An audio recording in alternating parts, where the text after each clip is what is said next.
Hello students, आज पढ़ेंगे UVF में संबंध। तो हमें ये समझना होगा ये यूवीएफ क्या है। तो देखिए, दर्पण से जो वस्तु की दूरी होती है, तो दर्पण से वस्तु की दूरी को हम बोलते हैं यू। दर्पण से प्रतिबिंब की जो दूरी है ए डैश बी डैश, ये जो प्रतिबिंब बन रहा है, तो दर्पण से प्रतिबिंब जितनी दूरी पर बनता है उसको बोलते हैं वी। और दर्पण से जो मुख्य फोकस की दूरी होती है, एफ की दूरी होती है, उसको बोलते हैं स्मॉल एफ, फोकस दूरी। तो स्मॉल एफ फोकस दूरी होती है, वी दर्पण से प्रतिबिंब की दूरी होती है, यू दर्पण से वस्तु की दूरी होती है। समझ में आ गया। तो इन तीनों का एक रिलेशन है, ये लिख भी दिया मैंने, यू दर्पण से वस्तु की दूरी, दर्पण से प्रतिबिंब की दूरी, और एफ क्या है, दर्पण की फोकस दूरी। और इनका एक रिलेशन होता है जो हमें याद करना है, 1/f बराबर 1/v प्लस 1/u।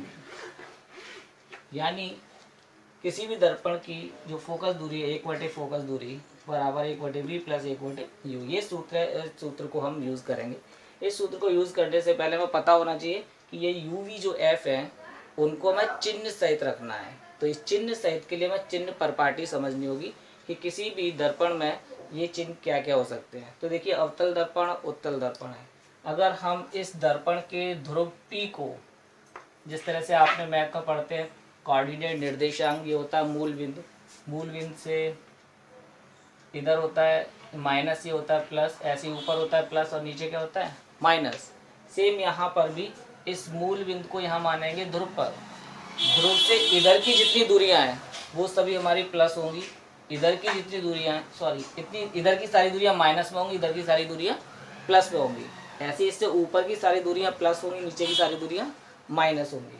तो देखिए, ये अवतल दर्पण में इधर सारी चीज़ें आती हैं, वस्तु भी इधर रखी होती है, प्रतिबिंब भी इधर बनता है, एक कंडीशन प्रतिबिंब उधर बनता है, तो प्रतिबिंब इधर बनता है, इसलिए यू और वी और इसकी वक्र त्रिज्या आर, ये सभी कैसी होंगी माइनस। तो देखिए, अवतल दर्पण में लिखा है यू माइनस होगा, वी माइनस होगा और प्लस दोनों होगा, एक कंडीशन प्लस भी होता है, जो छठवीं कंडीशन आपको कराई थी। और वक्र त्रिज्या भी कैसी होती है नेगेटिव। लेकिन उत्तल दर्पण के अंदर सभी चीज़ें इधर बनती है, आर भी इधर होगा, इसकी वक्र त्रिज्या, इसकी फोकस दूरी, इसका वक्रता केंद्र, ये सब इधर होगा, फोकस दूरी भी। इसलिए वस्तु, लेकिन वस्तु इधर रखी जाएगी, वस्तु इधर रखेंगे, प्रतिबिंब इसका हमेशा इधर बनेगा। तो यू तो हमेशा माइनस होगा, तो इसमें यू इसमें भी माइनस होता है, लेकिन इसका वी प्लस होता है, इसका आर प्लस होता है।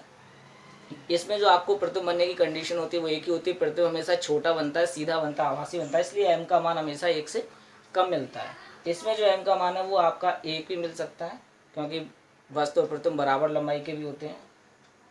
वस्तु की प्रतिबिंब की लंबाई वस्तु से ज़्यादा भी होती है और प्रतिबिंब की लंबाई वस्तु से कम भी होती है, तो एम बराबर 1 भी मिल सकता है, ग्रेटर देन 1 भी मिल सकता है और लेस देन 1 भी मिल सकता है। आई, अगर वस्तु सीधी खड़ी है, तो वस्तु सीधी खड़ी तो हमेशा जो ओ है वस्तु, ये तो ओ ऊपर प्लस होता है।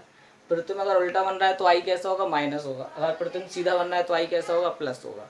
तो प्रतिबिंब अगर सीधा बन रहा है तो प्लस, उल्टा बन रहा है तो माइनस।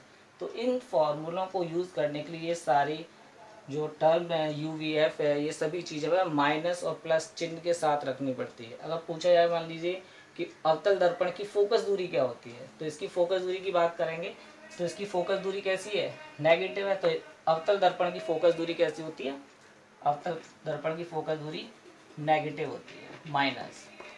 और जबकि उत्तल दर्पण की फोकस दूरी कैसी होगी, ये होगी प्लस। अवतल दर्पण की फोकस दूरी प्लस होगी, तो अवतल दर्पण की माइनस और उत्तल दर्पण की प्लस होती है। इन सभी चीज़ों को हमें ध्यान रखना होगा, तो हम ये फॉर्मूले यूज़ कर पाएंगे। और रेखीय आवर्धन का एक फॉर्मूला एम बराबर आई अपॉन ओ, तो आपने पढ़ा है, मैंने पिछली वीडियो आपको बताई था। एक फॉर्मूला और होता है यू वी एफ के रूप में, तो माइनस के वी अपॉन यू, एक फॉर्मूला ये भी होता है जिसमें हम इसके बारे में पढ़ सकते हैं, एम बराबर माइनस के वी अपॉन यू के बारे में। क्लियर हो गया। अभी परावर्तन का टॉपिक यहाँ कंप्लीट हो गया। नेक्स्ट वीडियो में अगली बार हम पढ़ेंगे प्रकाश का अपवर्तन। धन्यवाद।